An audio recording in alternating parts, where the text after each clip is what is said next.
your mind starts to change. They say get in the water, most people think about it. For you, it became my life. So I started learning that if you start to change your mindset versus it being like, oh my God, this sucks, I had to reset my new norm. There always had to be a new norm. So one thing we don't do is we don't have a new norm. My new norm is you get up every fucking morning at 4 o'clock and you suffer. This is your new norm. That became my new fucking life. Most people want to get out of it. I said, no, motherfucker, this is your new life. This is who you are. Your new norm is you wake up and you suffer. And I started realizing if that's my mentality, this shit ain't hard anymore. Right. Your fucking new norm is you wake up, you get in the fucking cold water, you're gonna be here till the shit's fucking done. Whenever they say you're out, you get out. So my new norm, so I do that now today. My new norm now is if I'm doing a 200-mile run, your new norm now, man, is you fucking are doing 200 fucking miles. It's unreal how much time you waste during the day. And most of it is on these fucking computers, phones, you know, Instagramming back and forth, whatever the fuck you call this shit nowadays, tweeting and texting and shit. We waste so much time on our little gadgets. It's unreal. And we talk about we have no time. If you really you have to take your day and write down this one day. Everything you do, write that down. And you're like, my God, I am wasting so much time on frivolous bullshit. It's not even funny. I mean, it will, if it doesn't infuriate you, it should. Because there's so much time. I can't get it in. Look at your schedule. You just wasted 7 hours today on bullshit. I mean, and you don't have an hour a day to try to get something in for yourself. I guarantee everybody can find an hour. Then it becomes about willingness. Yeah. Because most people just they're not willing to get up that early or to make those sacrifices required. So it's a function of how badly do you want to change your life and what are you willing to endure to craft that life that you aspire to have, or do you just want to talk about it? Yeah, I mean it's fucking miserable. It is miserable. I mean, to get up every day or 5 days a week, whatever, when it's snowing, shiny, not shiny, not comfortable, and to go in the gym and work out when you don't want to go to the gym, it is not fun. Yes, and we want it very fast. If you don't see results in the first 2 days or the first week, I'm done. That's the mentality of most people. The struggle is too real. We're not patient. We like in a world where you can Google the best restaurants around me right now, no one is patient. And for you to lose weight, for you to stop drinking, whatever the hell you're going through, it takes a lot of patience, a lot of time, and a lot of pitfalls, a lot of plateaus. You're gonna hit so many fucking plateaus. If you don't know how to get around that plateau, it's not gonna happen fast. Yeah, everybody wants to hack. There is no hack, man.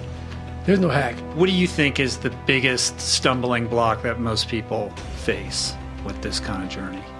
Honestly, is they have the woe is me mentality.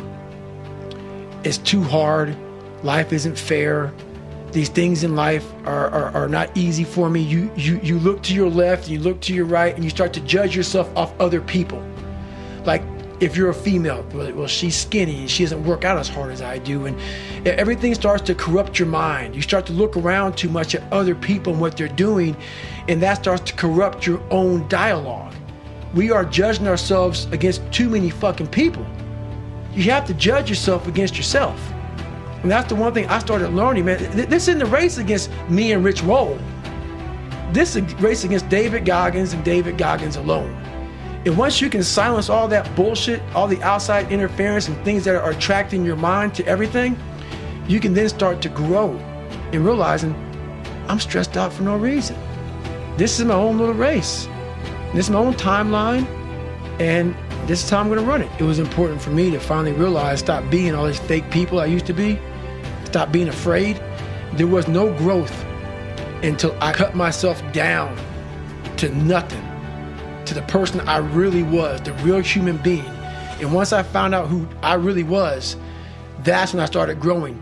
I was trying to build on top of a lied, fucked up foundation. You can't build a house on a fucked up foundation.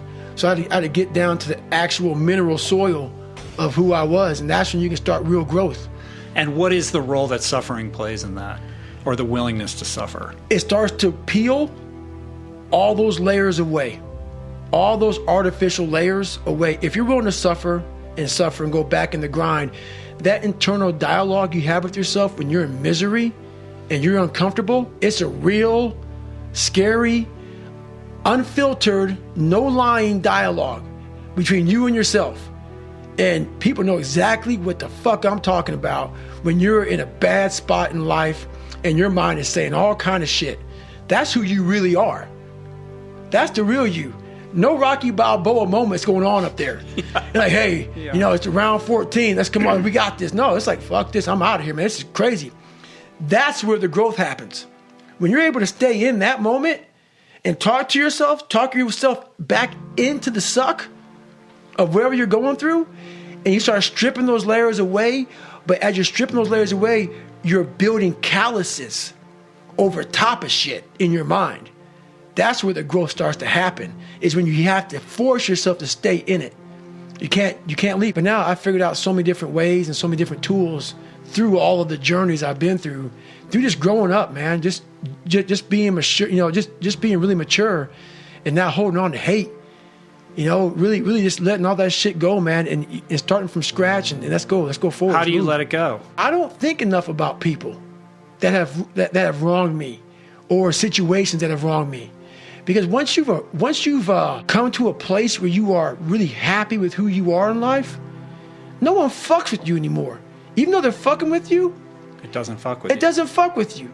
You know, like all these, I used to be so hurt by everything in the military, and if someone did something or said something, like, man, I have overcome so much shit. There's not, I'm just in a really good headspace right now. My headspace, I own it. A lot of people own other people's headspace. I own my own shit now. They're more caught up in what other people think about them than how you feel about your own personal self. So a lot of people have their brain and their mind on rent to a whole bunch of motherfuckers in the world. I am paying rent on my own shit. I finally put a down payment on it, and I'm making payments every daggone day on my own fucking brain. So you don't fucking control that shit anymore, man. I got it. Every morning I get up, I still get my run in every morning. Training is basically structured off of my schedule.